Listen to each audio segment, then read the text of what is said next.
Rasulullah sallallahu alaihi wasallam bersabda, "Ittaqul mala'in ats-tsalath."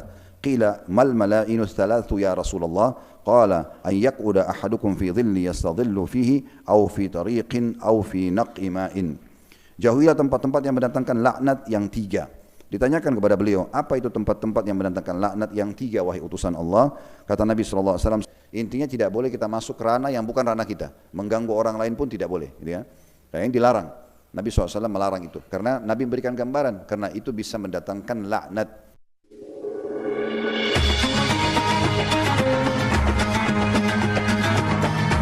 Yang subscribe, semoga hidup kaya raya, mati masuk surga. Yuk jadi bagian dari dakwah kami. Dukung operasional dakwah dan sosial kami, raih pahala amal jariah yang terus mengalir sampai hari kiamat. Assalamualaikum warahmatullahi wabarakatuh. Alhamdulillah, tidak henti-hentinya sebagai seorang muslim kita selalu memuji dan memuja Allah, bersyukur dan berterima kasih kepadanya atas semua nikmat yang telah Dia berikan kepada kita. Bermula kita dipilih dari sekian miliar sperma yang tertumpahkan, maka kita yang dipilih untuk hidup dengan tujuan tentunya mengabdi kepadanya di sini, di muka bumi ini, dan akhirnya meraih balasan maksimal di surga bila dia memang beriman dan taat. Begitu juga dengan semua makanan, minuman, air, oksigen, dan apapun yang membuat roda kehidupan bisa berputar dan berjalan, terus Allah subhanahu wa ta'ala berikan kepada kita dari pertama kita lahir sampai nanti ajal datang. Bukan hanya sampai hari ini, tapi sampai ajal datang. Dan Allah subhanahu wa ta'ala memerintahkan kita selain menikmati fasilitas tersebut, banyak bersyukur kepadanya. Dan Allah maha benar dengan firman-Nya, la in syakartum la azidannakum. Kalau kalian bersyukur, maka pasti aku akan tambah. Dan nikmat yang tidak kalah besar, tidak kalah penting besarnya adalah nikmat Islam dan iman. Dan juga bila seorang muslim masih terfikir di benaknya, masih juga terlintas di hatinya dan menggerakkan anggota tubuhnya untuk selalu taat kepada Allah. Saya yakin Bapak Ibu sekalian, tadi kita semua bisa sholat di rumahnya, ataupun mungkin bisa tidak sholat, pilihan dia. Mungkin setiap orang di antara kita pun selepas sholat masih bisa beraktivitas yang lain, dia bebas. Tetapi Anda mau untuk datang ke rumah Allah ini, melangkah, kemudian mengikuti kajian, Allah subhanahu wa ta'ala yang menggerakkan semua hati dan pikiran kita, dan memudahkan anggota tubuh kita untuk taat kepadanya. Ini berarti tanda-tanda Allah mencintai dan memilih kita. Dan itu dijelaskan dalam sebuah hadis, bila seorang hamba dicintai oleh Allah, Allah akan menggunakannya. Lalu ditanyakan, kira-kira seperti apa Allah menggunakan hamba tersebut? Maka kata Nabi SAW, dengan Allah menyibukkannya dengan amal saleh yang dengannya nanti Allah akan mencabut nyawanya, masih meninggal dalam keadaan ketaatan. Maka alhamdulillah atas nikmat ini. Dan selalulah Bapak Ibu sekalian sibukkan diri kita dengan ketaatan kepada Allah tanpa pernah jenuh dan bosan, dan selalu konsisten sampai ajal datang. Sebagaimana Allah berfirman, wala tamutunna illa wa antum muslimun. Dan jangan pernah kalian meninggal dunia kecuali dalam keadaan Islam. Selanjutnya kita panjatkan salam hormat kita kepada manusia yang paling pantas untuk diberikan salam hormat, dijadikan sebagai suri tauladan, guru dan kiai semua orang-orang beriman di muka bumi ini sepanjang masa, dari semenjak beliau diutus sampai menjelang hari kiamat nanti. Dialah Nabi besar Muhammad sallallahu alaihi wa ala alihi wa sahbihi wasallam, sebagaimana Allah telah perintahkan kita untuk mengucapkan salam hormat tersebut. Seperti biasa Bapak Ibu sekalian, bila Allah Azza wa Jalla memberikan kita kesempatan, maka kita akan melanjutkan bedah buku kita Sahih At-Targhib Tarhib. Dan selalu kami motivasi agar Bapak Ibu hadiri majelis-majelis ilmu, karena majelis-majelis ilmu adalah majelis yang termulia di muka bumi, dan ini bagian daripada perintah baginda Nabi SAW. Majelis yang dihadiri oleh para malaikat, diturunkan rahmat Allah subhanahu wa ta'ala, dan otomatis ilmu yang kita dengarkan itu akan menambah iman. Yang iman ini kalau sudah ada, maka bisa mengubah semua keadaan seseorang, dari orang yang bodoh menjadi pintar, orang penakut jadi pemberani, orang pelit menjadi dermawan, bahkan orang-orang yang membangkang dan suka berbuat kriminal berubah menjadi orang-orang yang baik dan patuh. Maka hadirilah dan selalu sibukkan diri dengan ilmu, karena memang agama ini adalah agama ilmu. Bedah buku kita ini Sahih At-Targhib Tarhib sudah kita selesaikan kitab nomor 3, yaitu Kitabul Ilm, dan kita akan masuk pada subuh ini dan waktu-waktu ke depannya kitab nomor 4. Maksudnya di sini kitab nomor 4 adalah tetap di jilid 1 buku daripada Sahih At-Targhib Tarhib ini, tapi di dalamnya ada banyak kitab-kitab. Di dalam satu kitab ada banyak bab. Nah, kita sekarang akan masuk kitab yang keempat, yaitu kitab Tahara atau kitab bersuci. Dan bab pertamanya adalah bab ancaman membuang hajat di jalan, di tempat berteduh atau di sumber air, dan anjuran berpaling dari kiblat atau membelakanginya. Dari judul ini saja kita sudah bisa melihat bahwasanya ada penjelasan hal-hal yang berhubungan dengan hukum-hukum fikih dalam agama kita, adab-adab syariat, di antaranya dalam masalah pensucian diri. Karena memang Islam mengajarkan kita menjaga kesucian jasad dan juga ruh kita, dua-duanya. Kalau jasad kita sudah tahu, dengan mandi misalnya, dengan berwudu misalnya, dengan cebok misalnya, semua diajarkan dalam syariat. Kalau ruh tentunya dengan menjauhkan diri dari segala macam maksiat pada Allah Subhanahu wa taala. Ini semua adalah kesucian. Dan dalam bab ini lebih banyak dibahas gabungan keduanya, namun dari sisi jasadnya lebih banyak dan dari sisi ruhnya itu adalah di sini dihubungkan dengan masalah ketaatan kita kepada Allah Subhanahu wa taala. Di sini disebutkan yang pertama judulnya ancaman membuang hajat di jalan. Yang dimaksud dengan hajat adalah sesuatu yang bisa mengganggu orang lain. Dan terutama, mohon maaf, buang air kecil atau buang air besar. Tidak boleh sembarangan kita membuangnya di jalan. Tidak boleh juga di tempat berteduh orang-orang. Di bawah pohon, tempat duduknya orang-orang. Tidak boleh sembarangan, maaf, kita kencing atau buang air besar di sana. Atau mungkin membuang sesuatu yang berhubungan dengan ini dari tempat lain ke tempat itu. Contoh misalnya ibu-ibu misalnya habis mengganti popok anaknya atau bayinya, ya tidak boleh sembarangan dibuang di tempat-tempat yang bukan tempatnya. Misalnya buang sembarangan di jalan, buang sembarangan di tempat berteduhnya orang-orang. Dan juga di judul ini dikatakan dan juga dilarang di sumber-sumber air, sumber mata air, karena mungkin nanti bisa mengkontaminasi air tersebut sehingga mengganggu orang lain untuk mengkonsumsinya. Dan juga yang terakhir adalah anjuran berpaling dari kiblat ataupun membelakanginya. Jadi kita tidak boleh kalau buang hajat, buang air kecil atau buang air besar, menghadap kiblat atau membelakangi kiblat. Kayak saya sekarang posisinya membelakangi kiblat, maka WC Bapak Ibu di rumah itu tidak boleh posisinya seperti saya sedang berdiri sekarang atau seperti Bapak Ibu sedang menghadap ke saya. Karena Anda sedang menghadap kiblat, saya sedang membelakangi kiblat. Posisi ini tidak boleh untuk klosetnya, untuk tempat buang air besar dan buang air kecilnya. Maka diperhatikan baik-baik nanti di rumah, kalau misalnya posisinya masih seperti itu, usahakan bila Allah mudahkan rezeki untuk dibongkar dan dipindahkan. Maka yang paling aman adalah lawan arahnya. Jadi kalau saya sekarang belakangi kiblat, Anda sekarang menghadap kiblat, maka kita sekarang membuat WC-WC kita di rumah adalah arah yang berlawanan. Ini bagian daripada hal yang akan kita bahas pada bab ini. Hadits pertama, saudara kusiman dalam bab ini dengan sanad sahih ini adalah urutan 145 dari awal belajar berbunyi dari Abu Hurairah radhiyallahu anhu bahwa Rasulullah sallallahu alaihi wasallam bersabda, "Ittaqul la'inain." Qalu wa man la'inani ya Rasulullah? Qala alladhi yatakhalla fi turukin nasi aw fi dhillihim. Jauhilah dua penyebab laknat, maksudnya diangkat keberkahan hidup. Mereka bertanya para sahabat, apa itu dua penyebab laknat ya Rasulullah? Maka kata Nabi SAW, orang yang buang hajat di jalan manusia atau tempat berteduh manusia. Diriwayatkan oleh Muslim dan juga Abu Daud dan lain-lainnya. Ucapan al-la'inain maksudnya adalah dua perkara yang mendatangkan laknat. Hal ini karena siapa yang melakukannya akan dilaknat dan dicaci. Karena keduanya adalah pemicu, maka perbuatan ini disandarkan kepada keduanya seolah-olah keduanya adalah pelaknat. Riwayat ini memberikan pelajaran kepada kita saudaraku seiman. Yang pertama adanya adab syariat. Ajaran Nabi Muhammad SAW untuk semua muslim tidak terkecuali untuk hati-hati dari semua larangan yang Allah Subhanahu wa taala larang kita untuk melanggarnya. Karena itu akan mendatangkan murka Allah, laknat dari Allah. Kalau laknat ini berarti dijauhkan dari rahmat Allah Subhanahu wa taala, diangkat keberkahan hidupnya. Sebagai contoh misalnya, ada sebuah hadis yang lain, kata Nabi SAW, istri manapun yang keluar dari rumah tanpa izin suaminya maka dilaknat. Nah, dilaknat ini berarti diangkat keberkahan hidup. Maka apapun yang dia lakukan aktivitas di luar itu tidak akan menyenangkan bagi dia, akan mengganggu bagi dia. Begitu juga dengan hadis tentang masalah wanita meninggalkan ranjang suaminya tanpa udzur syar'i, bukan karena suaminya maaf orang gila atau memang melakukan KDRT, memukulnya, bisa mengancam nyawanya, hanya karena ngambek misalnya. Maka itu tidak boleh. Jadi walaupun dia pindah ke kamar anaknya, dia pindah ke ruang tamu, kena laknat, maka dia tidak akan merasakan ketentraman. Tidak akan merasakan ketentraman. Ini diantara contoh makna laknat. Dan cukup banyak tentunya hadis-hadis Nabi SAW menyebutkan tentang masalah laknat-laknat ini, artinya diangkat keberkahan hidup seseorang dan tidak adanya ketentraman jiwa. Di antaranya yang sedang kita bahas pada kesempatan ini. Jadi kita harus hati-hati sekali. Semua perintah agama, saudaraku seiman, perintah dalam mengerjakan ketaatan kepada Allah wajib atau sunnah itu untuk dipelajari dan diterapkan. Bukan hanya sekedar didengar. Bapak Ibu dengar hadis, dengar ayat Al-Quran dengan nasihat wasiat, nasihat dan wasiat dari para guru-guru kita misalnya para ulama kita, maka tugas Anda menerima dan mengamalkan. Kalau seandainya tentu berdasarkan sumber yang benar, wahyu Al-Quran dan sunnah sesuai dengan pemahaman dinukil dari para sahabat yang turun-temurun sampai menjelang hari kiamat nanti, karena mereka adalah orang-orang yang langsung menerima wahyu tersebut dari baginda Nabi SAW. Dan semua larangan Bapak Ibu sekalian tidak terkecuali. Apakah itu larangan yang haram, yang diharamkan, atau sifatnya makruh hukumnya secara fikih. Makruh artinya Anda kerjakan, tidak berdosa. Ya, kalau Anda tinggalkan malah Anda dapat pahala. Itu definisi secara fikih dari para ulama. Makanya juga ditinggalkan, karena semua larangan tujuannya dipelajari untuk dijauhi, bukan untuk dicoba.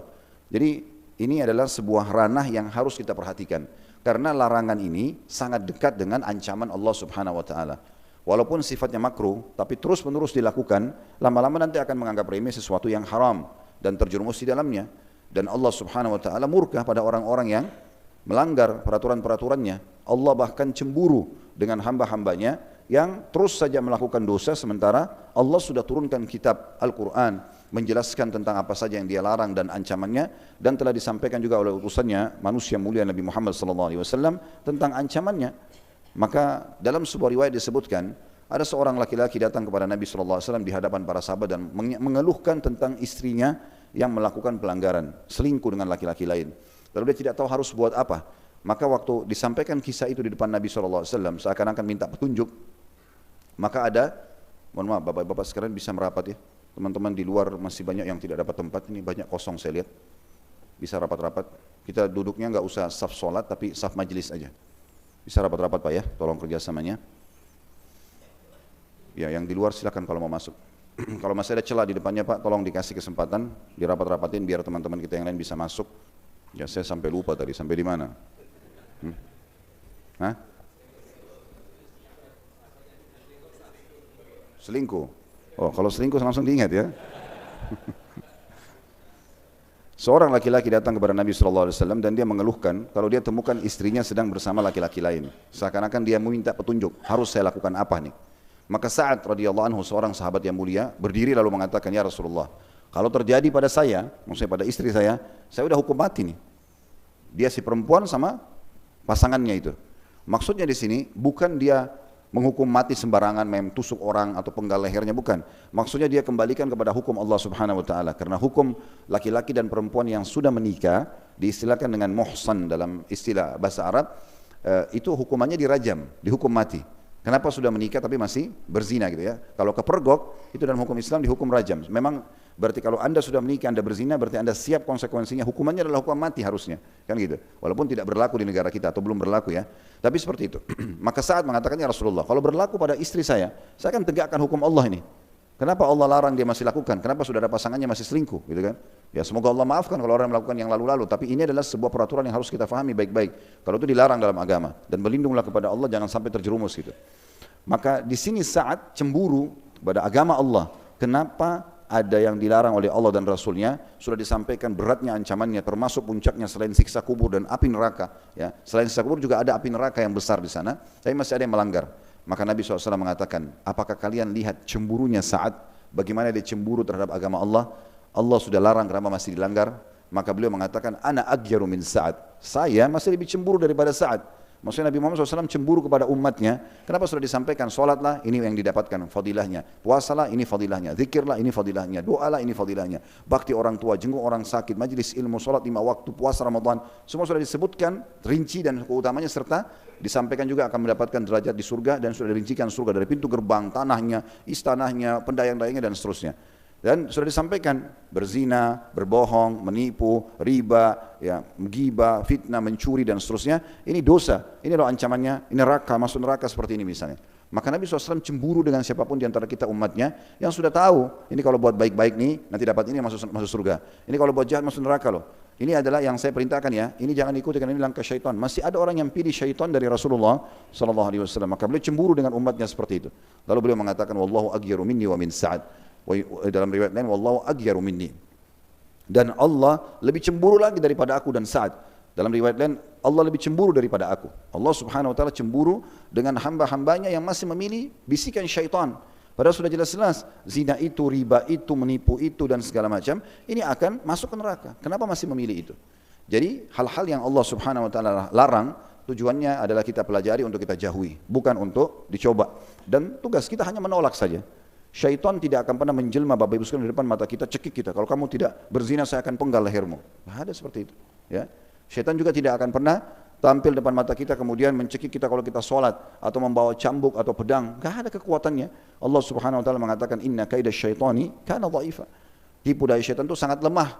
Jadi hilangkan mulai sekarang persepsi kita, apalagi sering kita ucapkan syaitannya kuat nih, ya. Pernah dengar gitu ya? Syaitannya kuat nih, saya tidak bisa, saya digoda. Mana kuatnya? Buktikan.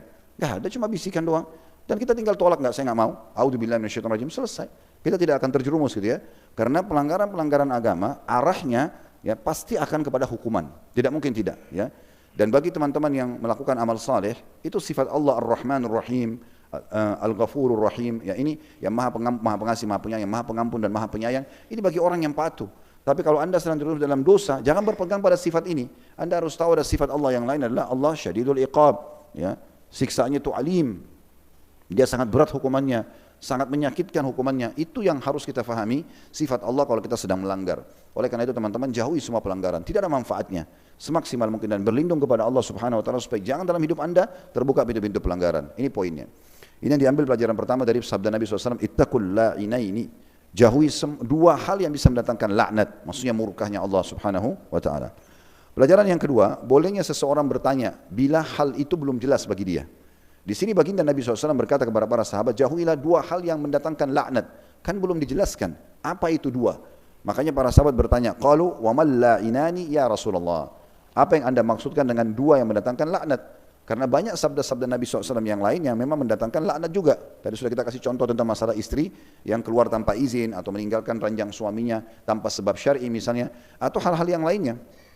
Seperti contoh hadis tentang masalah Allah melaknat pelaku riba, Allah melaknat juga orang yang minum khamar misalnya. Banyak laknat-laknat yang dikatakan oleh Nabi SAW. Makanya waktu Nabi fokus kepada jauhi dua hal yang mendatangkan laknat. Makanya para sahabat bertanya, apa yang anda maksudkan dengan dua laknat itu ya Rasulullah?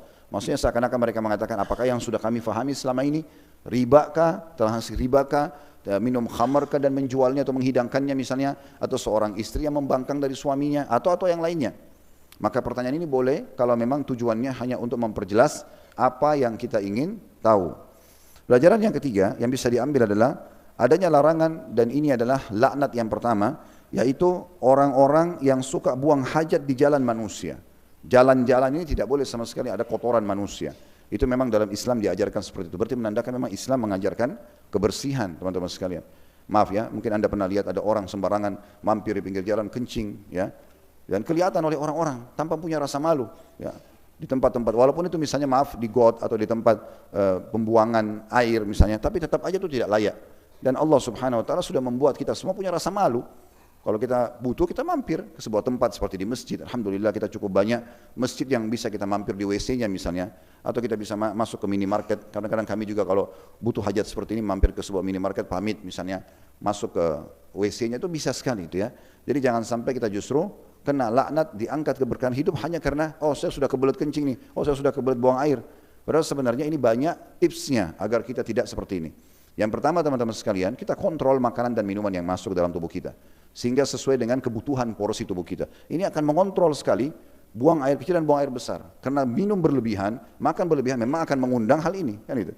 Tapi kalau anda makan dan minum sesuai dengan kebutuhan anda, ya, kapan lapar, kapan haus, kapan kepengen dan secukupnya, maka ini anda akan terjaga secara otomatis, gitu kan?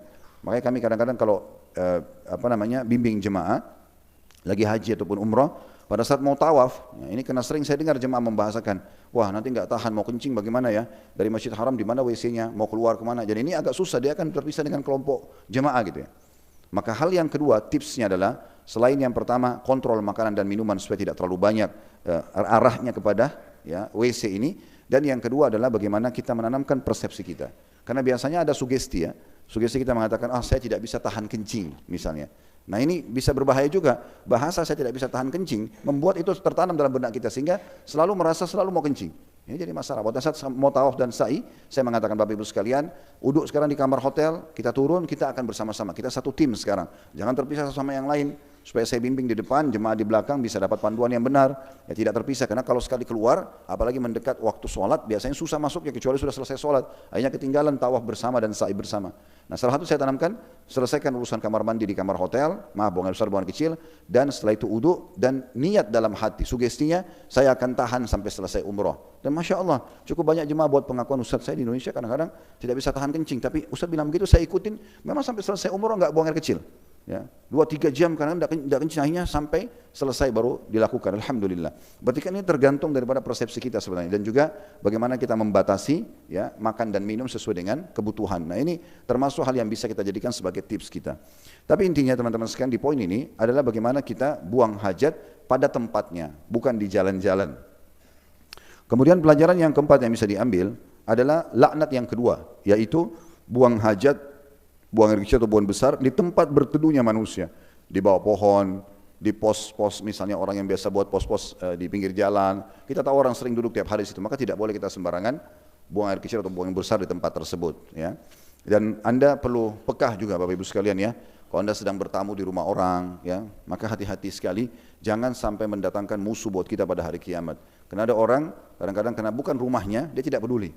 Dia tidak peduli tentang masalah, buang air besar, buang air kecilnya ini. Sembarangan aja di WC orang, mau dikotorin, mau mericik sana sini, sehingga akhirnya mengganggu pemilik rumahnya. Walaupun ini bukan sedang di jalan, tapi ini termasuk tambahan adab yang harus kita tahu. Ya. Maka hati-hati sekali, jangan sampai nanti ada saja hisapnya pada hari kiamat. Makin kita hindari hal-hal yang bisa mendatangkan hisap hari kiamat, baik itu dihisap oleh Allah Subhanahu Wa Taala atau yang berhubungan dengan manusia, maka kita lebih aman pada hari kiamat nanti.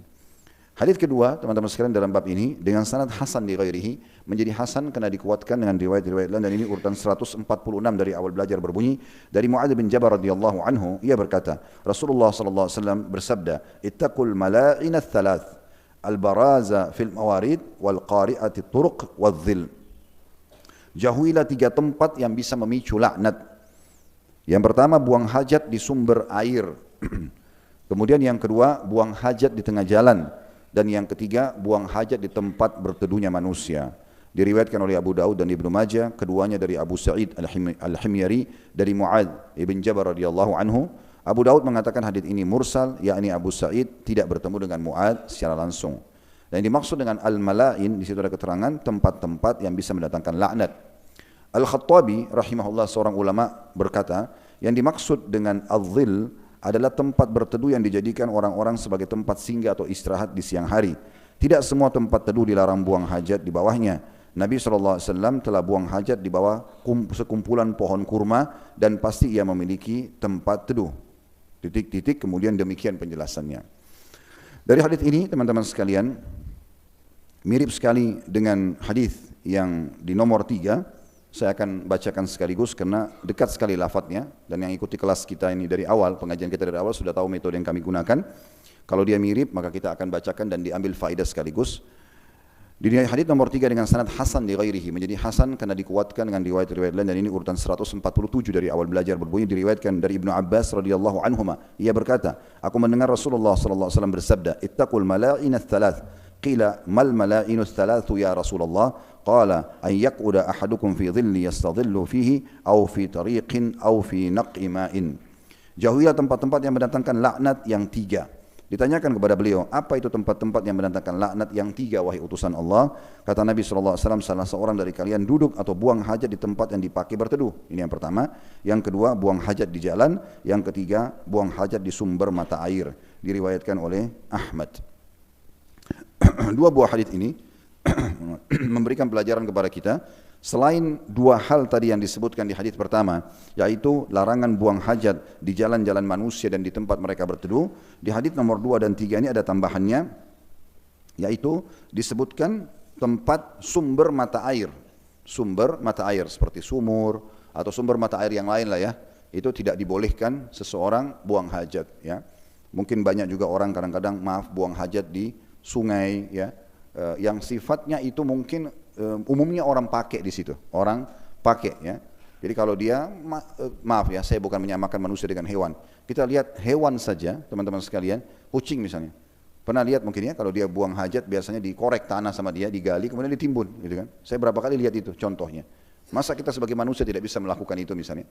Bisa kita gali tanah di dekat sungai itu di sampingnya, kemudian kita buang hajat, lalu kita tutup dengan tanah itu misalnya. Kenapa harus dibuang di air tersebut misalnya? Sehingga mengganggu orang, apalagi di situ masyarakat mungkin ada yang cuci baju, ada yang ambil air situ untuk masak misalnya dan seterusnya. Maka ini harusnya kita jaga. Dan ini menandakan bagaimana luar biasanya peduli Islam terhadap lingkungan, ya, menjaga kebersihan dan kerapian, karena itu bagian daripada agama kita. Dan kembali kepada umumnya hadis Nabi SAW, Inna Allah jamilun yuhibbul jamal. Allah indah, bersih, rapi, wangi, masuk semua dalam makna jamil, ya. Walaupun makna jamil adalah sempurna, baik, ya.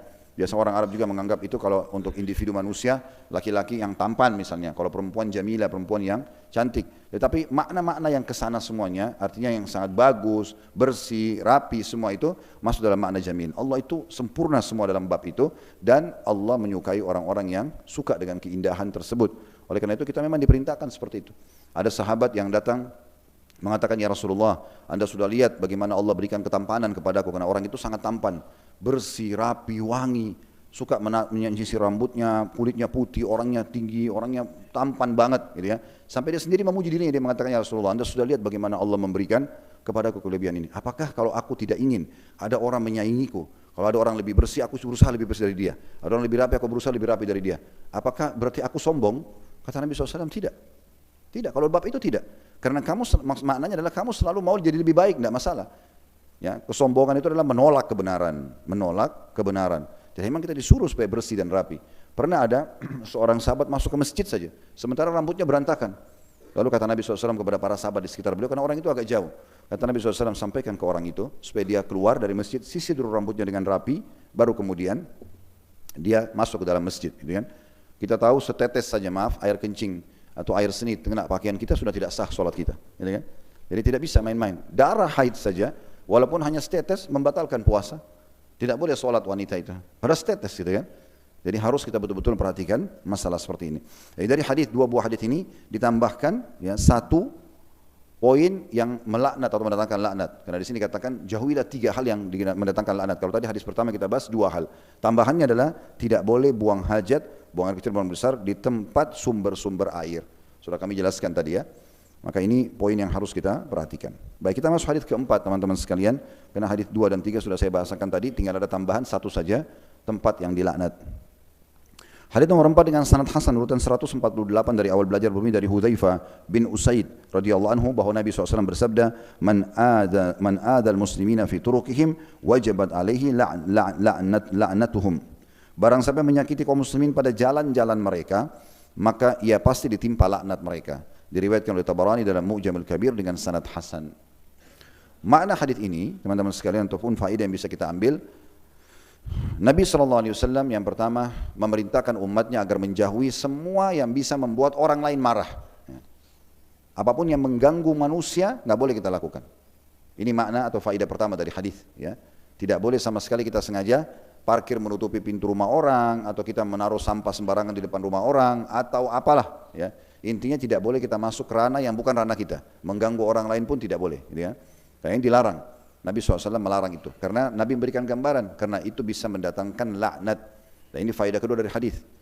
Bahwasanya siapapun yang mengganggu orang lain, kemudian dia dicaci maki, ya, dia didoakan keburukan, ini haknya orang yang sedang terzalimi. Maka bisa dia kena laknat manusia, maksudnya didoakan keburukan, ataupun mendatangkan laknat Allah Subhanahu Wa Taala. Hadis ini luar biasa, walaupun pendek, walaupun membahas tentang bab tahara, tetapi lebih global maknanya, yaitu dilarang mengganggu manusia, walaupun orang non-muslim. Tidak boleh sama sekali kita membiarkan lingkungan kita kotor, ya, berserakan, barang-barang, termasuk bekas-bekas sampah makanan ya. Karena ada orang habis makan, kemudian dia tidak mau mampir cari tempat sampah yang bisa dibuang, main buang aja di jalanan. Ya sudahlah, nanti ada petugas kebersihan yang datang. Ini nggak boleh. Karena belum tentu petugas kebersihan itu bertugas di jam itu, dan mungkin bisa saja Anda mengganggu orang lain, gitu kan? Apalagi di jalan tol, di jalan-jalan yang umum manusia lewatin, semua ini harusnya dihindari teman-teman sekalian. Walaupun Al-Khattabi tadi di hadis nomor 2 sempat mengatakan bahwasanya tidak semua tempat berteduh, yaitu tidak boleh buang hajat. Yang dimaksud adalah yang di sini seringnya manusia lewat. Tapi kalau Anda misalnya lagi jalan di sebuah tempat, tidak ada tempat, Anda kebelet sekali buang air besar atau buang air kecil, dan Anda berada di sebuah tempat tidak ada WC sama sekali. Ya, lagi dalam perjalanan, kemudian tidak ada tempat, betul-betul tidak ada dan sudah kebelet sekali. Ya. Maka Nabi SAW pernah mampir dan buang hajat di beberapa pohon kurma. Tapi tidak ada manusia yang di situ dan bukan tempat berteduh mereka. Pepohonan yang bisa dikatakan tidak didatangi oleh umumnya manusia gitu ya.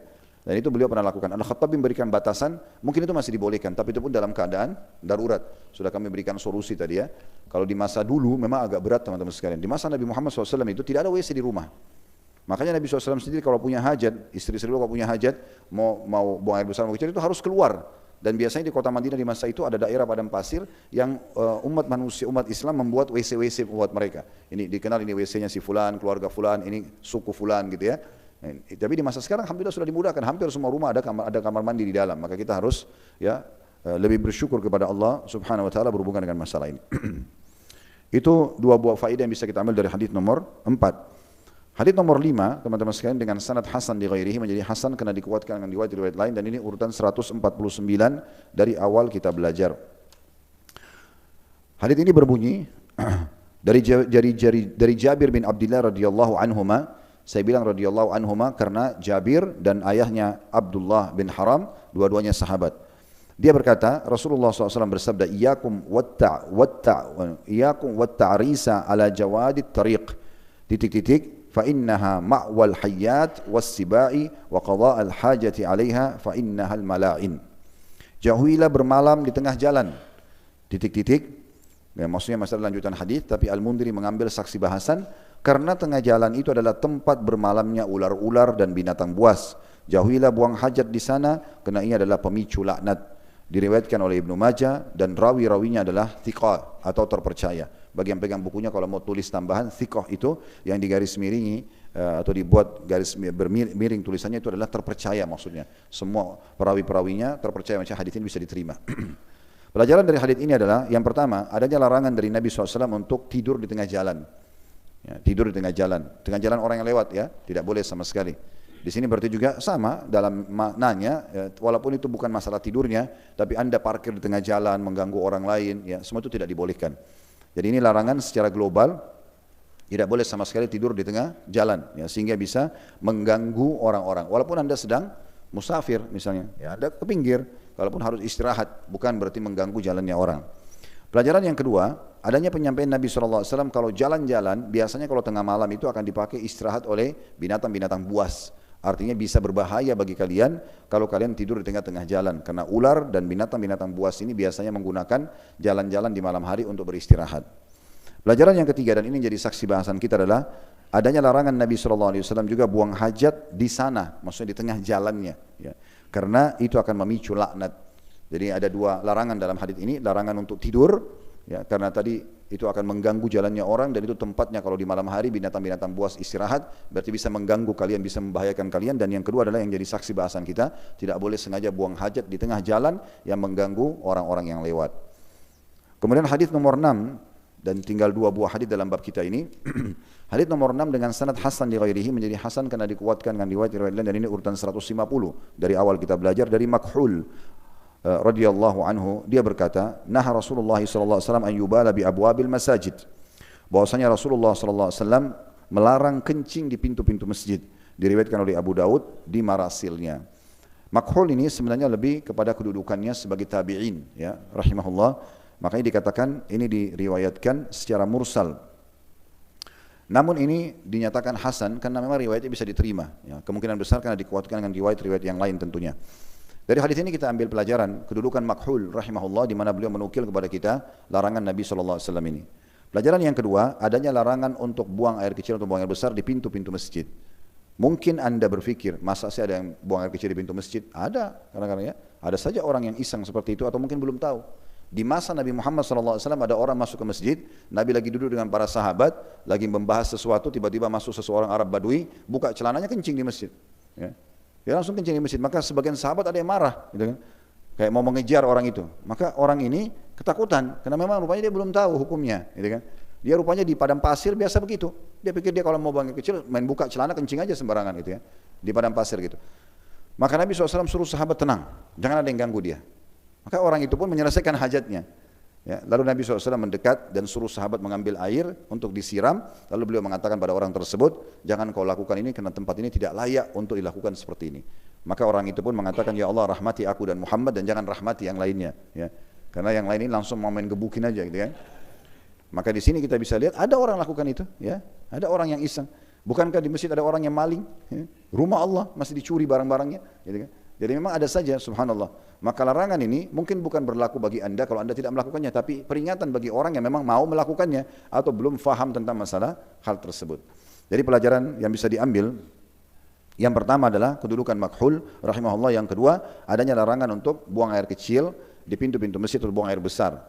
Kemudian pelajaran yang ketiga, adanya anjuran untuk menjaga kebersihan dan merawat masjid. Ya, ini adalah ibadah yang sangat luar biasa, ibadah yang sangat luar biasa. Sampai di masa Nabi Muhammad SAW dulu ada seorang ibu ini selalu bersihin masjid. Dari diri dia sendiri, tidak digaji, tidak diapa gitu. Dia bersih-bersihin masjid gitu kan. Tiap hari Nabi lihat dia. Satu waktu Nabi lihat tidak ada orang itu, ibu itu tidak ada. Maka Nabi SAW tanya, mana ibu yang biasa bersihin masjid? Mereka mengatakan, ya Rasulullah baru meninggal tadi. Maka Nabi SAW mengatakan, kenapa kalian tidak sampaikan kepada saya supaya saya juga bisa hadiri jenazahnya gitu ya. Lalu Nabi SAW minta ditunjukkan kuburannya dan beliau mendoakannya. Jadi memang anjuran untuk menjaga dan merawat masjid ini bukan hanya tugasnya marbot masjid, tapi semua muslim harus menjaga. Kalau sudah sampai ada orang yang mau mengotori masjid atau merusak, maka kita harus bersih tegas ya untuk menindak masalah-masalah seperti ini. Tidak boleh kita biarkan. Ada juga hadis-hadis yang melarang tentang masalah nggak boleh sembarangan meludah di masjid, apalagi ke arah kiblat, itu kena laknat juga itu. Ya, ada bahasan sendiri berhubungan dengan masalah itu, masalah perawatan masjid sendiri. Jadi kita harus jaga kebersihan, kerapiannya. Dan poin juga saya perlu ingatkan, ini mungkin saya pernah sampaikan, saya lupa, saya pernah sampaikan di majelis kita atau tidak, tapi di beberapa masjid atau di beberapa majelis yang lain sudah kami sampaikan. Bapak Ibu sekalian, kalau anda Allah mudahkan datang ke sebuah masjid, misal kita lagi musafir, mampir di rest area atau di sebuah tempat, atau kita sedang mengunjungi sebuah kota, sebuah desa, lalu kita masuk ke masjid dan masjid ini kita temukan tanda kutip sini tidak layak, seperti misalnya kotor, ya tidak terawat, panas, kamar mandinya mungkin airnya tidak jalan atau kerannya rusak atau lah kita menganggap itu memang punya kekurangan. Maka coba sentuh hati anda secara keimanan, bukan secara akal manusia. Maksud saya, kalau secara akal manusia anda akan mengatakan kotor masjidnya, bau masjidnya, gitu kan? Bahkan mungkin ada seseorang di antara kita, begitu dia keluar dari masjid itu, dia sampaikan ke orang-orang jangan sholat di sana karena itu kotor. Ini secara akal manusia. Dan ini berarti anda seakan-akan sedang menghina rumahnya Allah. Tapi coba anda sentuh hati anda secara keimanan. Yang membuat anda sampai di masjid itu adalah Allah Subhanahu Wa Taala. Allah seakan-akan menitipkan sebuah pesan, ini loh rumahku, tidak terawat, ayo kamu cari pahala di situ. Ya? Harusnya kita hilangkan permasalahan itu. Panggil marbot masjidnya, panggil imamnya, kita tanya apa permasalahannya. Mungkin kita bisa renov masjid itu atau musola itu, kita bisa pasangkan AC, kita bisa pasangkan karpet misalnya. Kita bisa datangkan beberapa Al-Quran, seperti di masjid ini kita ada rak untuk buku-buku dan Al-Quran, contoh. Sehingga, atau kita bisa perbaikin keran-keran airnya, WC-nya, sehingga hilang permasalahan itu. Dan anda akan panen pahala dari contoh yang anda berikan itu, juga selama dipakai fasilitas masjid tersebut anda ikut andil pahalanya, gitu kan? Maka jangan hanya sekedar datang dan suka menyalahkan, gitu ya. Sama kalau anda bertamu di rumah orang, kalau ada kekurangan misalnya, kurang rapi, misalnya contoh, kurang bersih, maka tugas kita bukan menghina-hina rumah orang. Tapi bagaimana kita berikan masukan saudara kita muslim, atau kita bersyukur minimal kepada Allah karena kita tidak seperti itu. Nah itu yang kita lakukan, gitu ya. Jadi jangan hanya sekedar menyebut-nyebut tentang kesalahan atau kekurangan, apalagi rumah Allah, ya.